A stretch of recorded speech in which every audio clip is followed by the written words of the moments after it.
Hello everyone, আমি আজকে তোমাদের সঙ্গে একটা নতুন ভিডিও নিয়ে চলে এসেছি, যেটা তোমাদের একটু ভালোই লাগবে আশা করি।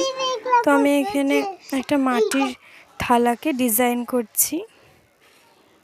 তো ফার্স্টে বেস কালারটা হোয়াইট করে নেওয়ার পর পিঙ্ক কালারটা করে নিলাম। এবার পিঙ্কের উপরে আমি আবার হোয়াইট দিয়ে ডিজাইন করব। তো আমি অতটাও পারি না, তো যেটুকু পেরেছি করেছি। তোমরা দেখো, তোমাদের হয়তো ভালো লাগবে। সাইডের ডিজাইনটা হয়ে গিয়েছে।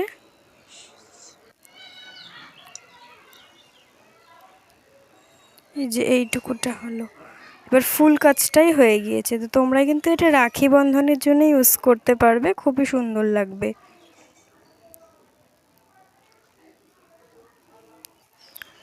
তোমাদের ভিডিওটা কেমন লাগলো কমেন্টে জানিও। বাই।